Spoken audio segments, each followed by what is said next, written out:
साथियों नमस्कार, मैं हरिश्चंद्र बर्णवाल इस वीडियो में आप सभी का स्वागत करता हूं। दोस्तों, दो बड़ी घटनाओं की चर्चा करना चाहता हूं। एक तरफ chief justice of India BR Gavai, दूसरी तरफ पश्चिम बंगाल की मुख्यमंत्री ममता बनर्जी। बड़ा लोचा है दोस्तों, दो घटनाएं एक जैसी घटनाएं, हालांकि तीव्रता अलग अलग हो सकती है, लेकिन बड़ा पेच है दोस्तों दोनों ही घटनाओं में। एक तरफ दलित चीफ जस्टिस ऑफ इंडिया, दूसरी तरफ आदिवासी सांसद। एक पर जूता फेंकने की कोशिश, दूसरी तरफ जान लेने की कोशिश, जानलेवा हमला।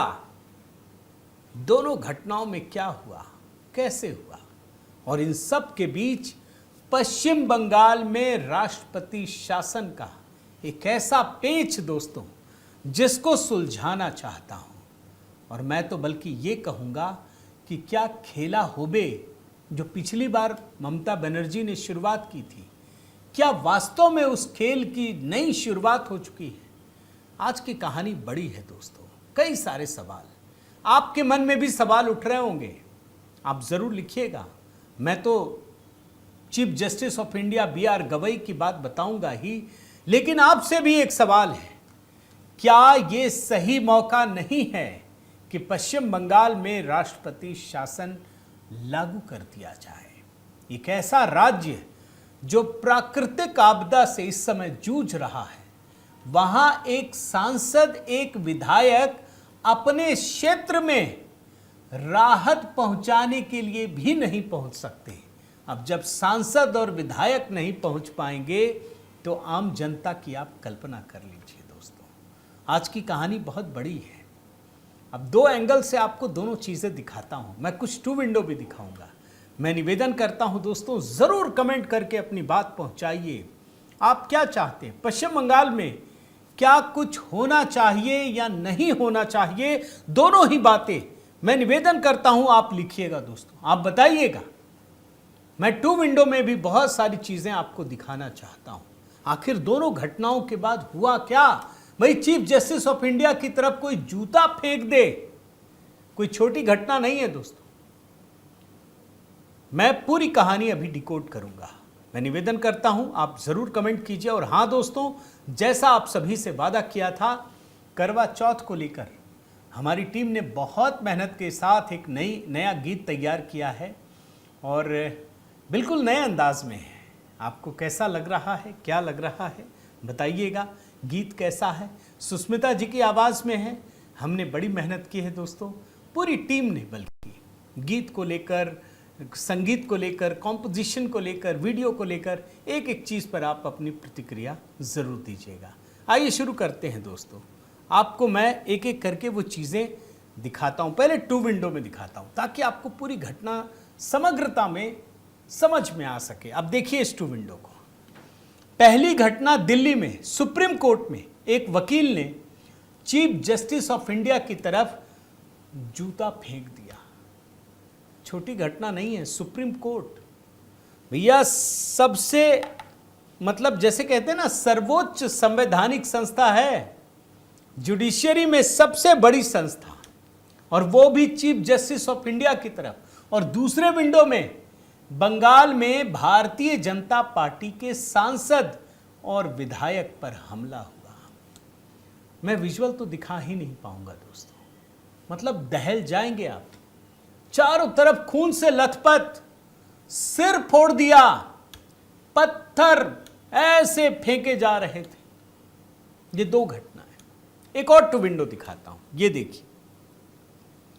यहां पर चीफ जस्टिस ऑफ इंडिया पर जूता उछालने वाला व्यक्ति जो वकील है, वो तुरंत हिरासत में ले लिया गया। हालांकि बाद में उसको छोड़ दिया गया हिरासत से, लेकिन यह तय हो गया कि अब वो वकील, जिसका नाम है राकेश किशोर, उसको बार काउंसिल ऑफ इंडिया ने तत्काल प्रभाव से निलंबित कर दिया है। इसका मतलब यह है कि अब वो किसी भी न्यायालय, ट्रिब्यूनल, अधिकरण पेश नहीं हो सकता, वकालत नहीं कर सकता, पैरवी नहीं कर सकता। उसका लाइसेंस भी रद्द कर दिया गया है। मतलब अब वो वकील रहा नहीं, अगर आप सही मायने में समझिए। कार्रवाई हुई है, ये कहना चाहता हूँ। दूसरी तरफ बंगाल में इतना बड़ा हमला हुआ दोस्तों, गिरफ्तारी तो छोड़ दीजिए, मुझे तो कहीं दिखा नहीं। ममता बनर्जी कह रही हैं कि गुस्सा मत कीजिए, वो बल्कि ये कह रही हैं कि जो गुस्सा लोगों में है वही फूट पड़ा है, गुस्सा मत कीजिए। कार्रवाई की तो बात ही नहीं है। तो बंगाल अलग ही लेवल पे शासनकाल चल रहा है। रूल ऑफ लॉ, संविधान, लोकतंत्र, ये सब वहां काम नहीं आता, बोल भी नहीं पाइएगा। सांसद पे हमला हुआ है।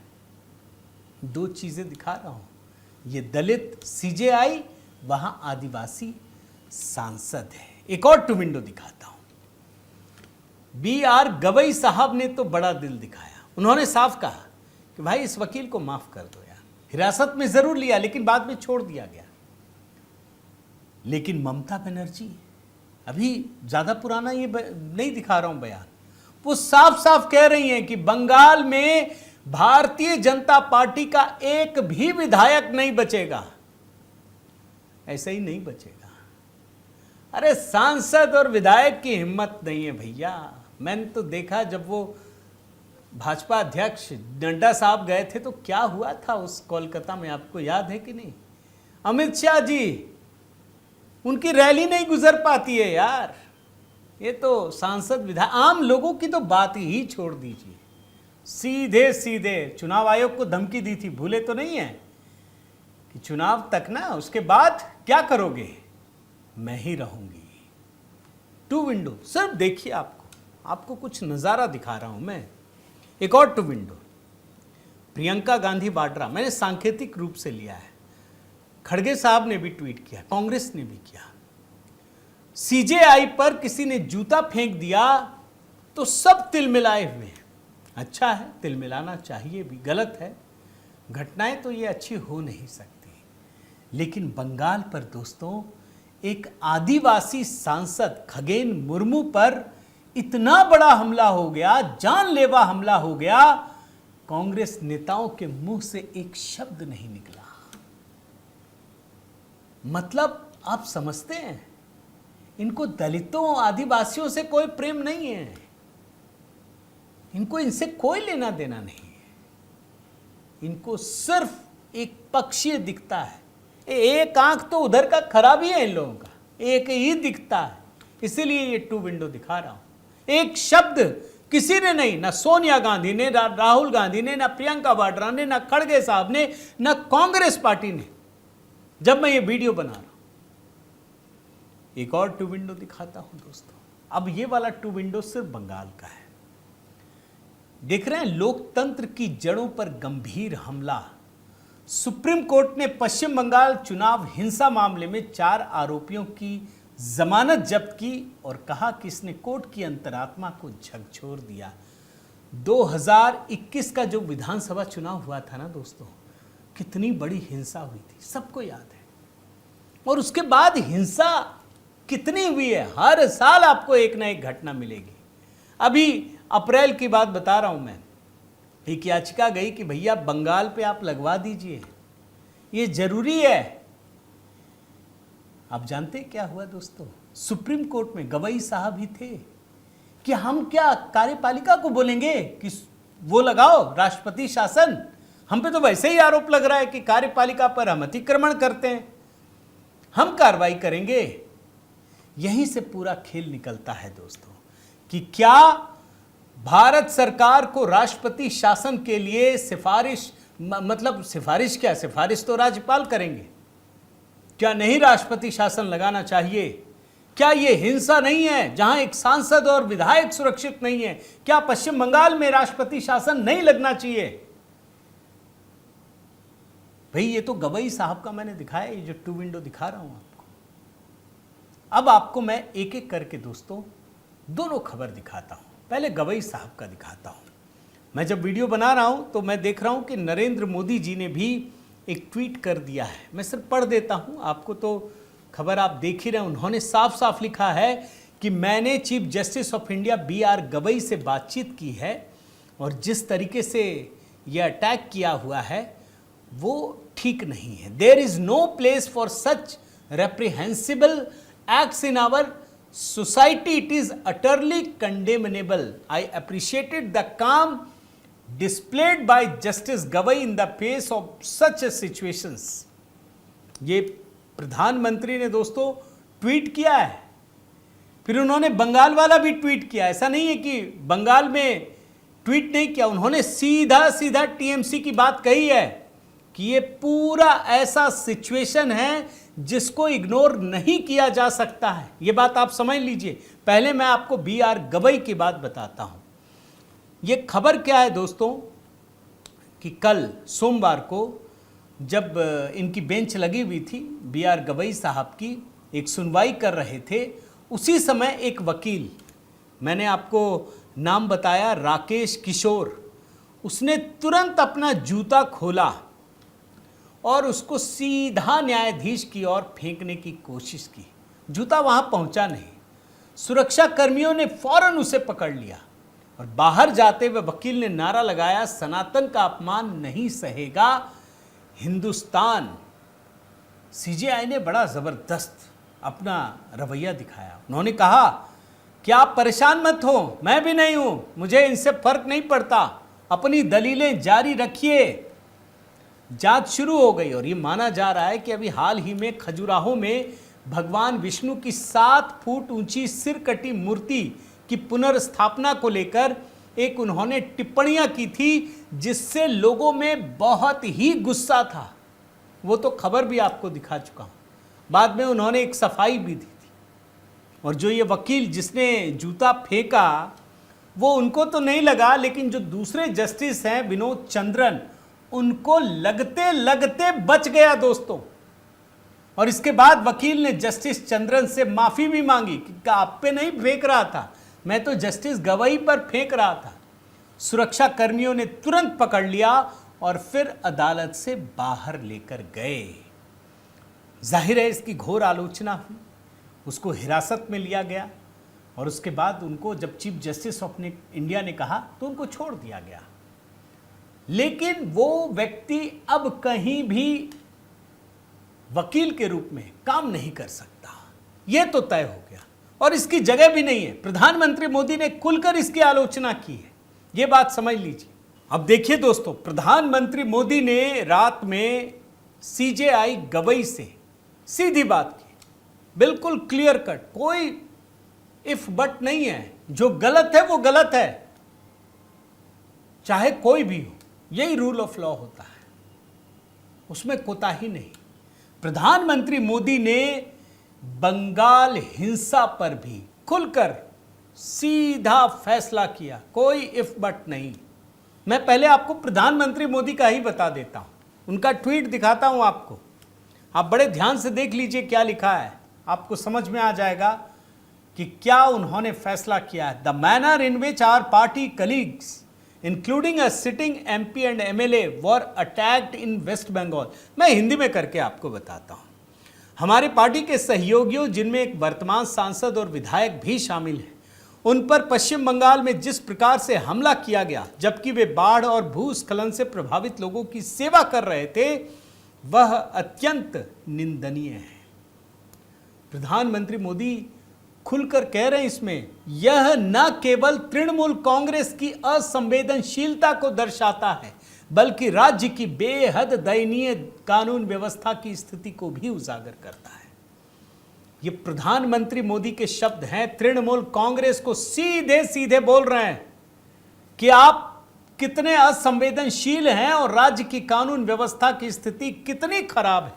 आगे लिखते हैं, I wish the West Bengal government, मैं कामना करता हूं कि पश्चिम बंगाल सरकार और तृणमूल कांग्रेस इस कठिन परिस्थिति में हिंसा करने के बजाय लोगों की मदद पर अधिक ध्यान केंद्रित करें। मैं भाजपा कार्यकर्ताओं से आह्वान करता हूं कि वे जनता के बीच अपना कार्य जारी रखें और राहत एवं बचाव कार्यों में सक्रिय सहयोग दें। मैं मानता हूं दोस्तों, राष्ट्रपति शासन पर यह एक संकेत है, यह सीधा संकेत है। कानून व्यवस्था की स्थिति खराब हो चुकी है, ये प्रधानमंत्री कह रहे हैं, खुलकर कह रहे हैं। यानी अब मुझे लगता है ज्यादा समय नहीं, कुछ तो ये करेंगे। अब देखिए क्या खबर है, आप समझिए। पश्चिम बंगाल में बाढ़ से 28 लोगों की मौत हो चुकी है दोस्तों, कई लापता है, भारी बारिश, भूस्खलन, और ये दार्जिलिंग में कुदरत ने एक तरीके से कहर बरपा दिया है। ये घटना सबके सामने आ गई, लेकिन पश्चिम बंगाल की सरकार कितनी असंवेदनशील थी। मीडिया में खबरें चल रही थी दोस्तों, मैं आपको 2 विंडो में दिखाता हूं, आप देखिए, ये देखिए, चारों तरफ तबाही। और भाजपा वाले दिखा रहे थे ममता बनर्जी कर क्या रही हैं, वो झूम रही हैं, गा रही हैं, डांडिया खेल रही हैं, एक ऐसे समय में जिस समय पश्चिम बंगाल में भारी तबाही, इतनी भारी संख्या में लोग हताहत हुए हैं, मारे जा चुके हैं। उस समय की ये तस्वीर है, ये असंवेदनशीलता है। पश्चिम बंगाल तो राम भरोसे है दोस्तों, कभी कभी यकीन नहीं होता, लेकिन क्या करें। अब आप सोचिए कि उस वक्त पर भारतीय जनता पार्टी के लोग राहत बचाव के लिए गए थे, बाढ़ प्रभावित इलाकों में ये पहुंचे थे। मालदा नॉर्थ से बीजेपी सांसद, जो दलित सांसद हैं, आदिवासी सांसद हैं, खगेन मुर्मू, सिलीगुड़ी के विधायक डॉक्टर शंकर घोष दौरा करने पहुंचे, राहत सामग्री बांट रहे थे, पथराव शुरू कर दिया, सिर पे पत्थर लगा है। मैं कह रहा हूं ना दोस्तों, मैं आपको दिखा नहीं पाऊंगा, वैसे भी एक तो YouTube का भी गाइडलाइंस, लेकिन विजुअल जो हमले का है आपको अंदाजा लग जाएगा। बहुत कुछ तो नहीं इसमें दिखा सकता, आप सिर्फ देखिए। मतलब विजुअल ऐसे हैं जो रूह कंपा दे, डर जाएं आप, आपको यकीन नहीं होगा ये बंगाल है या बांग्लादेश है। आप बंगाल में एक सांसद जा नहीं सकता, घूम नहीं सकता, मुसीबत में फंसे अपने लोगों की मदद नहीं कर सकता। यह भी बात आई कि ममता से पहले कम कैसे पहुंच गए, अभी तो उनके डांस करने का समय था, वो डांस कर रही थी, आप पहले पहुंच जाइएगा देने के लिए। एक कांग्रेसी शासन में होता था कि गांधी परिवार उपलब्ध हो तो झंडा दिखाएं तो उत्तराखंड के लिए रवाना हो राहत सामग्री। शुभेंदु अधिकारी ने दोस्तों, जो भारतीय जनता पार्टी के नेता प्रतिपक्ष है, उन्होंने एक ट्वीट किया, उसको मैंने कन्वर्ट किया है हिंदी में, आप देखिए इस ट्वीट को। इसमें एक एक चीज़ लिखा हुआ था, उन्होंने एक फोटो भी जारी किया, पोस्टर भी है। इसमें वो लिखते हैं कि यही वह आतंकवाद मॉडल है तृणमूल का। देखिए आज नागरकाटा में सांसद खगेन मुर्मू और विधायक शंकर घोष पर जिस बर्बर और जानलेवा हमले को अंजाम दिया गया, उसमें किन लोगों का इस्तेमाल किया जा रहा है, ये इसमें लिखा हुआ है। और इसमें ये बताते हैं कि ठीक वैसे ही जैसे कोच बिहार के खागरबाड़ी में मुझ पर हमला किया गया, यहां पर भी एक विशेष समुदाय के कुछ असामाजिक कानून तोड़ने वाले तत्वों को इकट्ठा किया गया। दोनों एक दूसरे के पर्याय बन चुके हैं। उन्हें डर है कि ममता सरकार गई तो उनके अवैध काम बंद हो जाएंगे, और ममता बनर्जी को डर है कि सत्ता में बने रहने के लिए इनको खुली छूट देनी ही पड़ेगी, वरना एक दिन यही लोग बगावत कर देंगे। दोनों एक दूसरे के पूरक हैं। मैंने हिंदी ट्रांसलेशन करके इनका ट्वीट बताया है दोस्तों, आप सोचिए। और ये सब चीज कब हो रहा था, फिर से याद दिला देता हूं, जब भारतीय जनता पार्टी के सांसद, आदिवासी सांसद, विधायक शंकर घोष राहत सामग्री बांटने जा रहे थे। अब इतनी बड़ी घटना हो जाए, मैं बार बार कह रहा हूं, आप एक बार जरूर देख लीजिएगा वो विजुअल, आप दहल जाएंगे। कोई भी जो सत्ता में बैठा हुआ शीर्ष पर नेतृत्व हो, क्या करेगा? बोलेगा हाँ भाई इसकी जांच करेंगे, ये होगा वो होगा, कुछ भी नहीं। उसका जस्टिफिकेशन कि लोगों में गुस्सा है, घर बार खो दिया, आप गाड़ी लेके जा रहे हैं, 30-40 गाड़ी लेके जा रहे हैं। ममता बनर्जी के बयान सुनेंगे ना, होश उड़ जाएंगे। आप सुन लीजिए। जगह में जो इंसिडेंट हुआ है, हम नहीं चाहते हैं उसका लॉ एंड ऑर्डर बिगड़े। हम कभी नहीं चाहते हैं कोई इंसिडेंट हो, और ये भी ठीक है, अगर कोई फ्लैट का एरिया में 30-40 गाड़ी लेके चला जाए तो एक जनता को दुख होता है।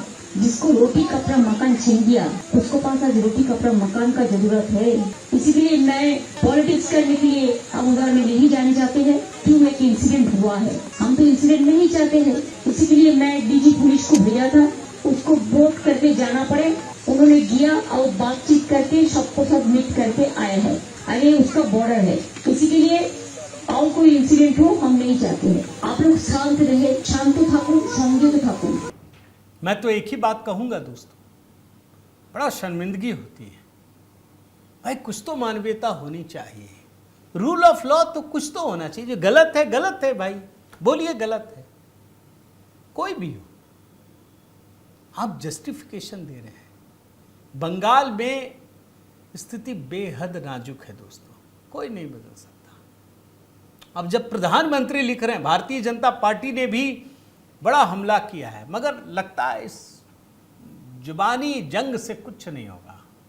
कोई ठोस कार्रवाई तो करनी ही पड़ेगी, वरना इसका मतलब इन्होंने ट्वीट किया है। मैं अमित मालवीय का ट्वीट आपको दिखाता हूं, आप देखिए, लंबा चौड़ा है। मैं आपको जरा इसका हिंदी में पढ़ता हूं। इन्होंने क्या लिखा है? बंगाल में टीएमसी का जंगल राज। उत्तरी मालदा से 2 बार सांसद रहे और एक सम्मानित आदिवासी नेता भाजपा सांसद खगेन मुर्मू पर टीएमसी के गुंडों ने उस समय हमला किया जब वे जलपाईगुड़ी के द्वार क्षेत्र के नागराकाटा में विनाशकारी बारिश, बाढ़, भूस्खलन के बाद राहत और बचाव कार्यों में मदद करने जा रहे थे। और इसी में वो आगे लिखते हैं कि जब ममता बनर्जी अपने कोलकाता कार्निवल में नाच रही थी तब टीएमसी और राज्य प्रशासन गायब था। जो लोग वास्तव में लोगों की मदद कर रहे थे, भाजपा नेता और कार्यकर्ता, उन पर राहत कार्य करने के लिए हमला किया जा रहा है। ये टीएमसी का बंगाल है जहां क्रूरता का बोलबाला है और दया की सजा। ये हिंदी में करके आपको बताया है। और मैंने आपको बताया ना दोस्तों कि हर चीज का जवाब है इनके पास। मतलब तबाही हो गई बंगाल में, राज्य सरकार की कोई जिम्मेदारी नहीं है। पता है क्या कहा कि झारखंड को बचाने के लिए डीवीसी ने एक तरफा पानी छोड़ दिया। क्यों? झारखंड के मुख्यमंत्री के साथ तो आप लोगों की बड़ी घनिष्ठता है, तो झारखंड को बचाने के लिए, माने झारखंड बर्बाद कर दीजिए, ये कह रही थी आप। ये कैसा तर्क है भाई कि झारखंड कोई पाकिस्तान है क्या कि झारखंड को बचाने के लिए एक तरफा पानी छोड़ दिया? मतलब कोई दूसरा भी हो सकता है कि भाई इतना छोड़ो, इतना नहीं छोड़ो, क्या छोड़ो भाई, सरकार या वो देखते हैं ना। ऐसा थोड़ी है कि बोलेंगे इधर के भारतीयों को हम डुबा देते हैं, इधर के भारतीयों को छोड़ देंगे। सोचिए दोस्तों, प्रधानमंत्री मोदी के ट्वीट में संकेत तो दिख रहे हैं, लेकिन आपको क्या लगता है कुछ होगा? क्या सीधी कार्रवाई करने की जरूरत है या नहीं है? मैं निवेदन करता हूं दोस्तों, जरूर कमेंट करके अपनी बात रखिएगा, बताइएगा कि आप क्या सोचते हैं। आपसे निवेदन है दोस्तों कि अगर आपने चैनल सब्सक्राइब नहीं किया है तो ज़रूर कीजिए, लाइक कीजिए, बेल आइकन दबाइए। और हाँ, HB मेलोडी दोस्तों, जहां मैंने करवा चौथ पर एकदम नई मेरी टीम ने तैयार किया है, आप HB मेलोडी में ज़रूर देखिए। अभी के अभी कमेंट में मैंने पिंड कर दिया है, क्लिक कीजिए, देखिए और अपनी प्रतिक्रिया दीजिए। बहुत बहुत धन्यवाद। जय सिया राम।